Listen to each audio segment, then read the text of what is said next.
Susan Tallman, agronomist with the National Center for Appropriate Technology in Butte, Montana. In the summer of 2009, I had the opportunity to visit the farm of Randy and Lisa Hinebauch in Chinook, Montana.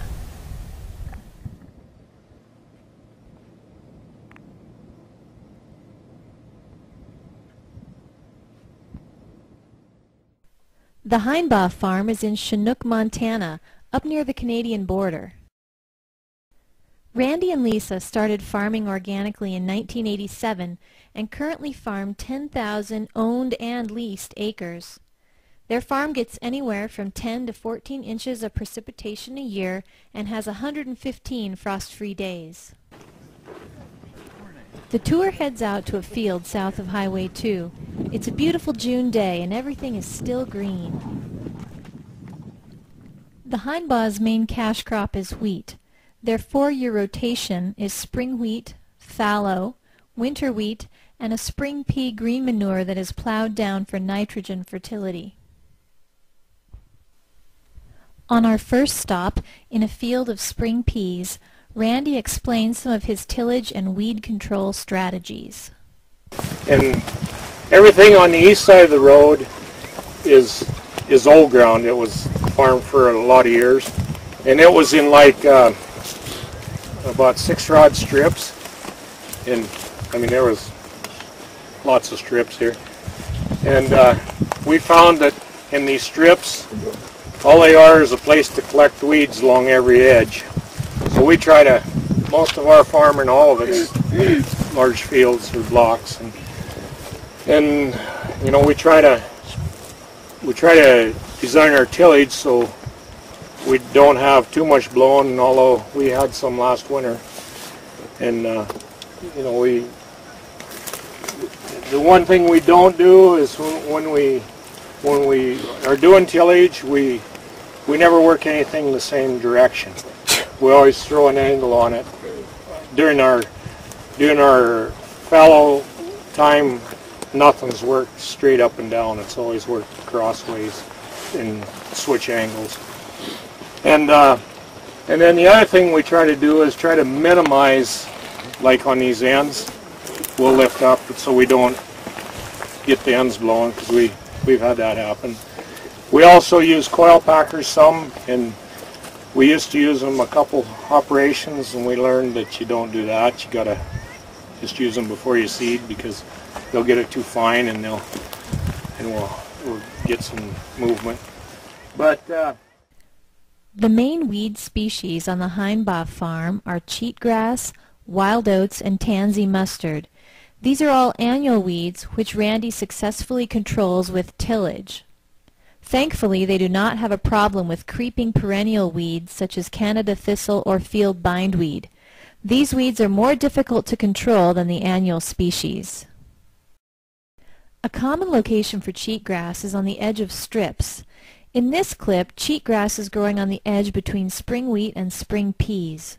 Randy has widened his strips to minimize this problem. In another field of spring peas, Randy was able to get an extra tillage pass around the edge of the field before planting. You can see what a difference this made for control of tansy mustard. While there is a noticeable amount of mustard in this field, it's nothing to be concerned about. This field of spring peas will be plowed under in a week. This will also kill the mustard before it has a chance to go to seed. One advantage of using spring-seeded crops in his rotation is they give him an extra tillage window before seeding. This extra tillage really helps him control cheatgrass and wild oats. Randy says that whenever he can help it, he never lets weeds go to seed. One of the strategies he has used is haying. Haying seems to be a very effective control method for wild oats. In the first year he planted an organic crop, he planted spring wheat. The field had a bad wild oat problem, so he hayed it off when the wild oats were in the boot and knocked them back significantly. In another field he had 40 acres of alfalfa for 10 years. Because of the repeated haying, there are no wild oats in it to this day. Randy has two 380 horsepower Caterpillars as his primary tillage tractors. He uses a 50-foot chisel plow with harrows as his main tillage tool, and also has an offset disc for deep tillage.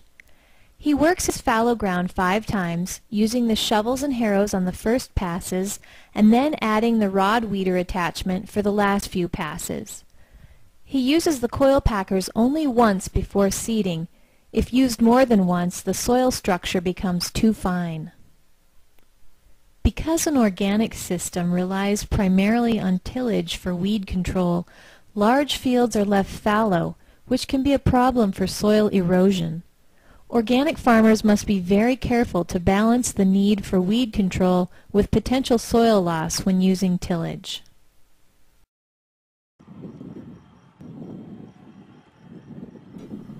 In a field of winter wheat, Randy talks about this balance. Because, I mean, well, we went in this ground because we knew it hadn't been worked deep, and we worked it all with spikes pretty deep with rods on. And that probably wasn't the right thing to do, because we destroyed about most of the stubble we had. And man, we were breaking on that section over there, and we had to watch this every day, and I cringed, because I really didn't have any control over it other than I went in and worked that first pass. So I made up my mind, live or die, I was going to have winter wheat, some kind of a stubble on here, and we're gonna cut it high as we can to maintain it. One thing we've had to do is we can pull implements pretty fast after the first time over, but we got to be real disciplined to pull the throttle back and run about 5 miles an hour, and then we run real flat shovels, and we use rods to kind of keep the stubble up on top. And just, I was pretty embarrassed with this field last year. Monitoring soil moisture is a big part of what they do on their farm. Randy's son checked the soil moisture with the brown probe.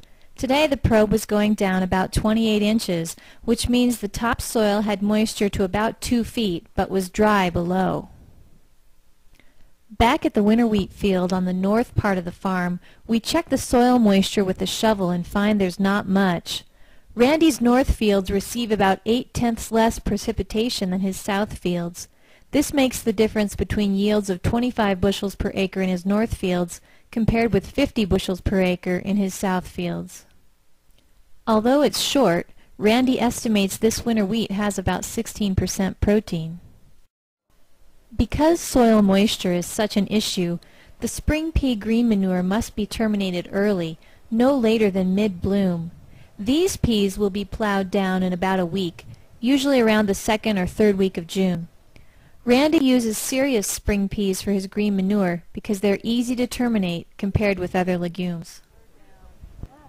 The last stop on the tour is a neighbor's field of organic winter wheat.